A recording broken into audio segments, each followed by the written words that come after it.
say my name, that's Sam Law. Hear myself when I hear y'all talk. See my kicks when I see y'all walk. Flex on me, y'all ain't strong. Say my name, that's Sam Law. Still on top, yeah, it's been that long. They won't know till I say I'm gone. They won't know, say my name.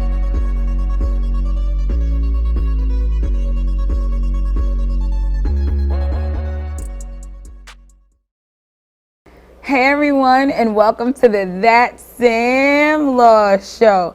And today I have an amazing guest. You know I love that word. That's my favorite word, y'all. His name is Levar of Power Moves Realty, and he is a millennial breaking every box in the realty game in New York. So, Levar, tell us who you are. Well, thanks for having me. Of course. Yeah, thanks for having me. Yeah, my name is Levar. I'm a real estate broker. Yeah. My family's from Haiti, and yeah, that's pretty much it. I'm growing a business at this current time. And that's it. Okay, so I'm gonna double back on that. So you say your family's from Haiti? Yes. What part of Haiti are they from? Port-au-Prince. Oh, that's the capital, right? Yes. Okay, so how do you feel like being a Haitian has shaped your success and your ability to just blossom, especially in this time? Well, I think two ways. We're very hardworking people, so I think it really lends to my work ethic. And I would say a second way is I'm very particular about my work, what my end product is. So we don't just put anything out there. We're real particular on, what the end result is, what your appearance is, just everything you do has to have a certain standard to it. So I think that's... So on the show, we constantly talk about self-editing, right? And I like to say self-editing is when like you go back and you review yourself, you review how you looked for the day, what you did, what your moves are for the week, the year, 5 years, 10 years, whatever it is. And you look back on yourself and you say, all right, I got to make this shift. I got to make this change. And you kind of brought out how your culture influences your self-editing and how it helps you develop and grow. So being that you are from, another place, you're a Haitian American, you first generation or second generation? First generation. Okay, first generation Haitian American. How do you feel like your what you're doing has kind of shaped the culture? Oh, okay. How I feel it shaped the culture is, I feel like I'm an example of what can be done. You know what I mean? So I'm no different from a lot of other people out there. It's just that I rely heavily on my mindset. So anything it is that you want to do, you want to accomplish, what has worked for me is I block everything out, everything out. I just listen to my inner voice and I weigh the options. There's no stopping. It's just like, if it's not going, I'm gonna do whatever it takes. If it doesn't kill you, I'm gonna do whatever it takes to reach my goals, whatever the goal is. We're gonna keep pushing until we meet it and exceed it. So you're focus driven. Yeah.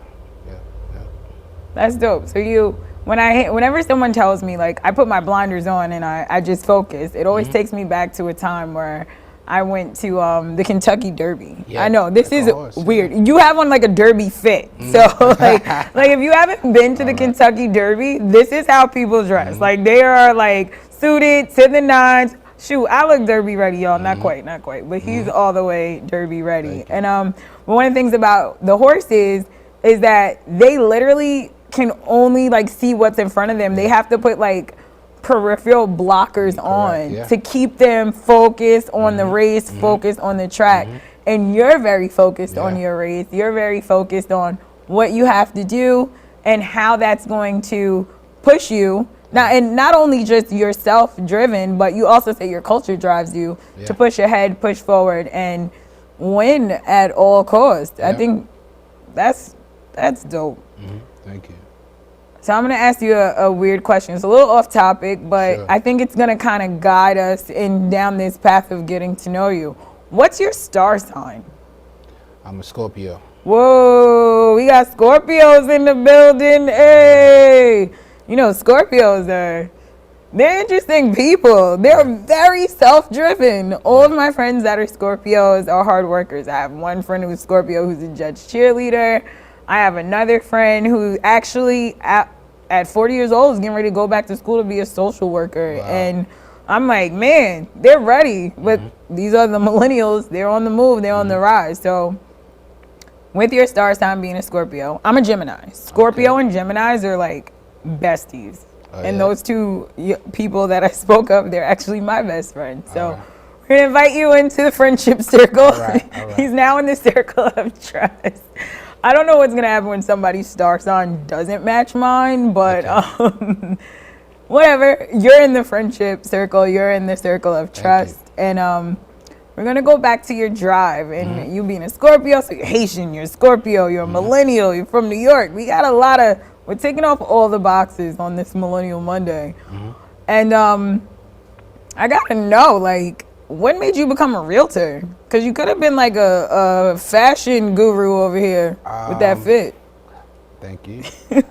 What made me become a realtor is I was working a corporate job for Northwell, Northwell Health System, and what made me become a realtor? I've always had an entrepreneurial spirit. You know what I mean? I always liked working for myself, and what made me become a realtor was I was fed up with the corporate structure, and I was fed up with the corporate structure, and I just looked at it. I wasn't happy with what I was doing, and I said, I knew a lot of people that were in real estate, and they were very successful, and I just thought to myself, they're no more intelligent, or they don't hustle any harder than I do, so if they can do it, I can do it. So I just saw the opportunity, and it was unlimited earning potential, so I quit my job and got into the real estate. Yeah.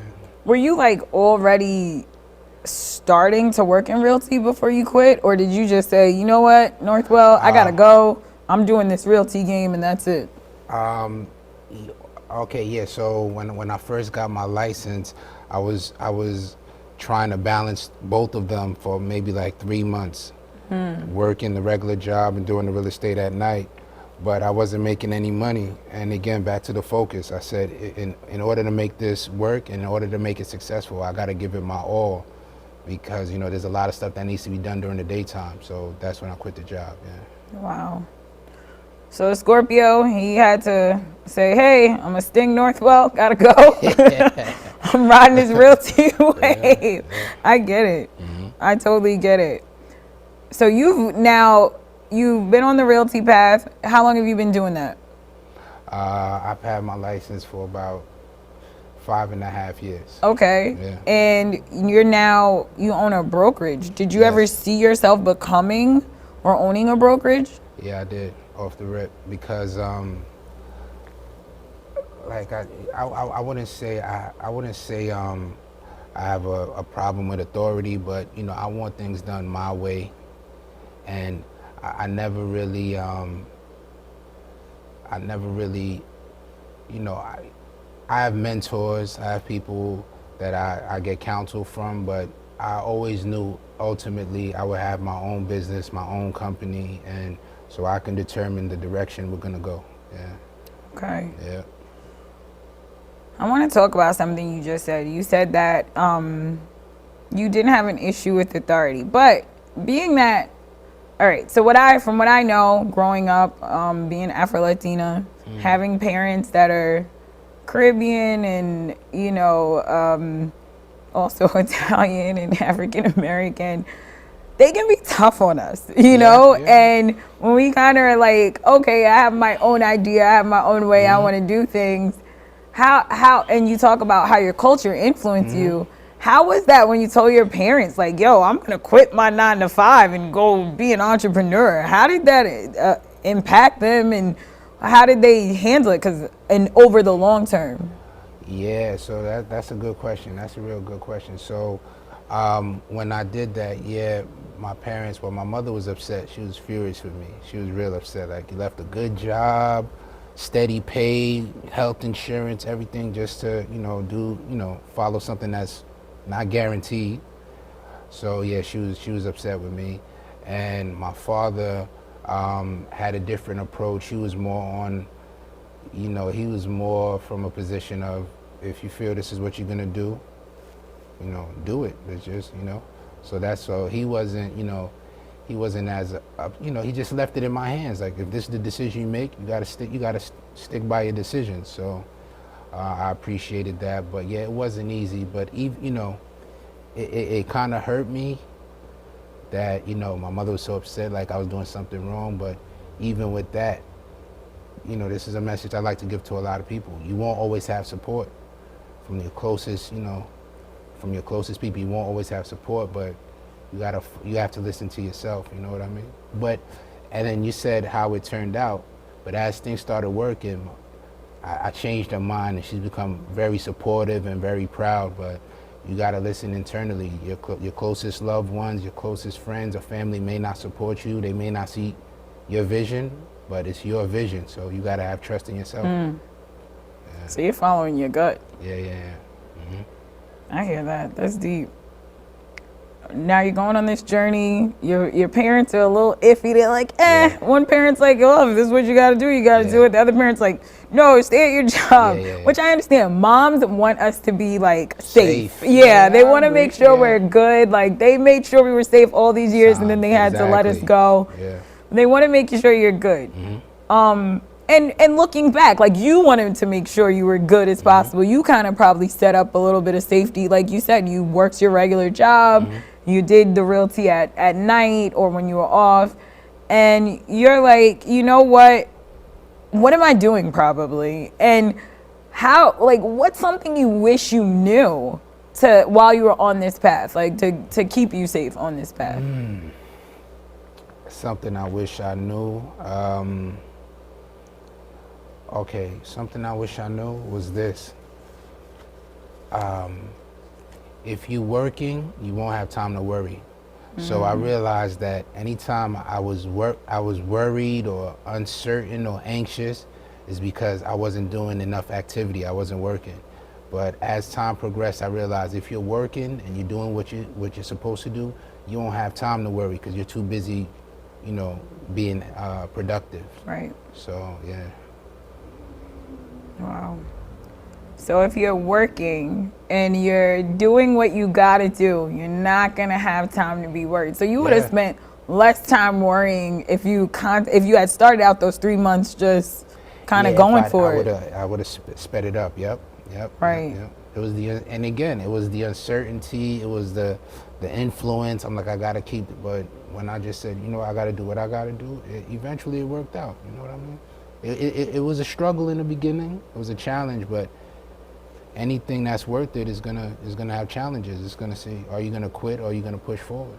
That's true. Yeah. We all got something that we deal with that's a challenge. If we don't, I feel like if you don't have something you deal with that's a challenge, you might not be doing life right. You're not living. Yeah, like you might be living like some basic life. And is that really what you want to do? It might be safe. It might be quote unquote easy. But I think it's those bumps in the road. I think it's that decision to turn around and say, this ain't for me. Correct. I have a similar story. I was one of those people that was like, I gotta go to school. I gotta get all my degrees. Yeah. I did that. I got all my degrees. My dad passed away. I went out. No, thank you. I appreciate that. I went out to the workforce and I was just like, oh my God, what am I doing? I don't want to, I don't want to be a therapist. I'm sad. I'm depressed. I'm angry. I watched my dad take his last breath, and I was just like, nah, I'm not doing this. I'm going to go model and work in the entertainment industry. I'm going to bartend and do all that type of stuff. And you know what? I'm so happy that I did. That matters. I think it was those hiccups that it made me interesting to myself. I don't care if anyone else found me interesting, but I kind of find myself interesting. I'm like, Sam, you're a weirdo. What are you doing right now? I'm like, I'm doing my own thing. Yeah. And I'm enjoying it. That's important. I mean, you spend the most time with yourself, so you gotta be happy with your life, what you're doing, and when you're doing something you enjoy, it doesn't feel like work. No, it You know feels what like fun. Yeah, exactly. So so I'm glad I made the decision. For real. Yeah. Well, one thing I want to ask you is, what is some advice you would give to a millennial who's thinking about getting into real estate? Like, what, maybe you could kind of go over briefly what a little bit of the steps are, and what's one piece of advice you would give them to continue on their journey? A piece of advice I would give a millennial looking to join real estate is find a mentor, find someone who's performing at a level you'd aspire to reach, and try to see how you can be of assistance to them. Let me tell you what I would tell anybody, not only real estate, any industry, right? Find someone who's doing it at the level you want to do it at, and find a way to help them become more successful. If you're helping them become more successful, in turn, you're going to be successful as well. True. So you gotta work on giving before receiving. You know what I mean? So be of service, work on how you can help someone else, put their needs before yours, and ultimately your needs will be met. Yeah. It's not Sunday, but he's preaching. Yeah. That is like a tenet of being a Christian, honestly, or any faith-based religion, is that you serve the people first. Yeah. That was a word, y'all. Yeah. That was a word. He just gave us a word on today. I know you say you're super focused, and you never like give up, but was there a time where you go like, I don't want to keep going, or have you ever thought about trying something else? No, I never thought about giving up. There've been times I was discouraged. There were times I was discouraged, even now, even to this point, there's times you get discouraged, but I never thought of giving up because there's no other alternative. I'm not gonna go get a regular job, so you gotta figure it out. But there've been times I'm discouraged, but again, even the times that I'm discouraged is because I'm not working enough. I'm not doing enough activity. If you got time to be discouraged, you're not doing enough activity. But no, I never thought of giving up. There's no other alternative. This is it. Okay. And what do you feel like when your clients come to meet with you, or they come to meet with your brokerage, what do you feel like is the experience that they're getting, that they're going to get from you that they might not get anywhere else? The experience you're going to get from me is that you're not going to get anywhere else is this. I'm very direct. I'm to the point. We don't have a lot of other companies have a lot of how can I say, a lot of different policies and procedures and things, how they go about things. When you're dealing with me, I'm result oriented. We gonna get, what I ask for them is just trust what I'm telling you, trust what I'm telling you, and we're gonna get there. And that's the result you get from me. If you just trust, listen to what I'm telling you, believe that everything is for your best interest, we always get the end goal, either selling the property or buying the property or even renting the apartment. If you follow instructions, we'll get the result. So you're inviting them into your friendship circle? Yeah. Well, some of them. Well, your business friendship circle. So there is a circle of trust at Absolutely. Power Moves Realty. So where can we find you if we want to keep in touch? We want you to help us get to the next level, whether it's getting our first home or our 41st home, or selling an apartment, finding an apartment, whatever it is. How do we work with you, and how do we find you? Okay, so my social media, my Instagram is Power Move Realty. The E in Power is a 3. So it's Power Move Realty, but the E in Power is a 3. My phone number is 917-510-7946. And on Facebook, it's VAR Mas, VAR space MAS. And that's pretty much it. All Just right. Google my name, Levar Domes. Hey, I like that. Yeah. Google me, baby. Yeah. Google them, y'all. Y'all heard that. Y'all heard it here. And I just want to thank you for taking the time to just come and chat with us. Tell us about yourself. Tell us about your business. Empower more millennials or more of the younger generation to get moving. Listen, if you're not working, you're going to be focused on the wrong things, and you need to stay focused, driven. You need to constantly be reflecting on yourself and what you can be doing to do better and serve others. Those were the themes that I picked up from today. Serve others. You will not be mad if you're out there helping, you're out there serving, you're out there working. You're going to get results. Yeah. And if you want to work with a results-driven agency, you want to work with a result-driven person, you want to get invited into that circle of friendship, that circle of trust, you got to hit up Levar Delmas at Power Moves Realty. You got to hit him up. So that's a wrap for the That Sam Law show. Thank you guys for coming, sitting down with us. Thank you for having me. Oh, it was wonderful. It was an absolute delight. And listen, stay tuned for the next episode. We got a great lineup of guests. I'm excited about a lot of the people that we have coming up. We got the Long Island Gaming League. We got my girl Izzy Potter. She made a song about my cat. All right, she didn't really make the song about my cat. My cat is named after... No, I'm lying, y'all. I'm gonna tell the truth. She got a song. It's called Juniper. And my cat name happens to be Juniper, so I just automatically made it my song for my cat. But I'm eager to have her come here and perform her song and let you get to know her. We got a marketing agency that really helped me get off the ground. We have just so many guests this season, and thank you guys for so much for tuning in, locking in, rocking with us. Of course, it's me. I'm your girl, Sam Law, and I hope you have the best week ever. All y'all enjoy me, the song y'all can step with.